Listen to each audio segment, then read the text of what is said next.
అశేషంగా తరలి వచ్చినటువంటి మా రైతన్నలకు, రైతు బిడ్డలకు, రైతు కుటుంబ సభ్యులకు పేరు పేరున హృదయపూర్వక నమస్కారాలు, పాదాభివందనాలు. ఈ రైతు బిడ్డ, రైతు పండగ, ఈ మహబూబ్ నగర్ మట్టి బిడ్డ, ప్రజానాయకుడు మన ముఖ్యమంత్రి గారి ఆధ్వర్యంలో ప్రతి రైతు సంతోషంగా ఉండాలన్నటువంటి లక్ష్యంతో వారు తీసుకున్నటువంటి అనేక విప్లవాత్మకమైనటువంటి మార్పులలో భాగంగానే ఈ రోజు దేశంలో ఏకకాలంలో 18,000 కోట్ల రూపాయల రైతుల రుణమాఫీ చేసినటువంటి ఏకైక ప్రభుత్వం మన ప్రభుత్వం, కాంగ్రెస్ ప్రభుత్వం. ఈ మట్టి బిడ్డ రాజ్యమేలుతున్నటువంటి ప్రభుత్వం అని ఈ సందర్భంగా తెలియజేస్తా ఉన్నారు. రైతన్నలందరూ ఒక్కసారి ఆలోచించండి. ఎప్పుడైతే రైతు రుణమాఫీ స్టార్ట్ చేసినామో మరి మూలకున్నటువంటి బీఆర్ఎస్ నాయకులు వచ్చి రైతులను రెచ్చగొట్టే పని చేసిరు. అయ్యా, నేను అడుగుతా ఉన్నా, 30,000 కోట్ల రుణాలు మాఫీ ఎందుకు చేయలేదని ఈ రోజు బయటకు వచ్చి మాట్లాడుతున్నారే. మరి 10 సంవత్సరాలలో మీరెందుకు ఈ 30,000 కోట్ల భారం రైతుల మీద ఉంటే ఎందుకు మాఫీ చేయలేదని నేను అడుగుతా ఉన్నా. ఈ 30,000 కోట్ల భారం కాంగ్రెస్ ఇచ్చిన భారమా? ఈ రోజు వచ్చి సంవత్సరం తిరగక ముందే మరి 18,000 కోట్ల రుణాలు మాఫీ చేసినాం.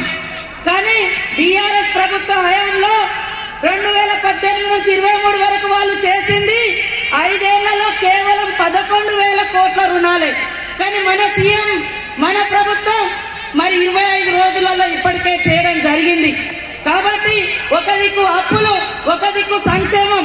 ఈ రోజు నేరుగా రైతుకు లాభం అవుతుందంటే సన్న వడ్లు కొనడం తోటి కౌలు రైతుల యొక్క అకౌంట్లలో కూడా డైరెక్ట్ గా డబ్బులు పడుతున్నాయి. ఆనాడు ఉచిత కరెంటు ఈ రాష్ట్రంలో ప్రవేశపెట్టింది వైఎస్ఆర్ గారు. ఆనాడు సోనియమ్మ గారి ఆదేశం మేరకు ఏకకాలంలో దీర్ఘకాలిక రుణాలను మరి తాత్కాలిక రుణాలను కూడా మాఫీ చేసింది కూడా ఆనాడు కాంగ్రెసే. ఈ రోజు కూడా ఆ ఘనత కాంగ్రెస్ అని సందర్భంగా తెలియజేస్తా ఉన్నాను. మీరు అర్థం చేసుకోవాలి, ప్రశ్నించాలి. మీరు 10 ఏళ్లలో ఎందుకు ఏకకాలంలో 1 లక్ష కూడా రుణమాఫీ చేయలేదయ్యా? ఈ రోజు దొంగ డ్రామాలు వేస్తున్నారు. ఈ రోజు ప్రజా ప్రభుత్వం చేసేటువంటి కార్యక్రమాలను ఎందుకు అడ్డుకుంటున్నారు అని ప్రశ్నించాల్సిన అవసరం ఉంది. ఊరంతా అప్పులు చేసిపోయినట్టుగా అన్ని శాఖలలో అప్పులే ఉన్నాయి. సర్పంచుల అప్పులు ఇవ్వలేదు, రైతుల మీద 30,000 కోట్ల రూపాయలు రుణభారం పెట్టిపోయిండు. అదే విధంగా ఉచిత విద్యుత్ ఇచ్చిన అని చెప్పిండు. 60,000 కోట్ల రూపాయలు మరి ఉచిత విద్యుత్ బకాయిలు ఈ రోజు కట్టకుండా అప్పు మిగిల్చిపోయింది ఎవరో నేను అడుగుతున్నా. కాబట్టి వాస్తవాలను, నిజాలను తెలుసుకోండి.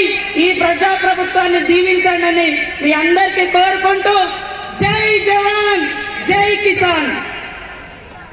Honorable MLC.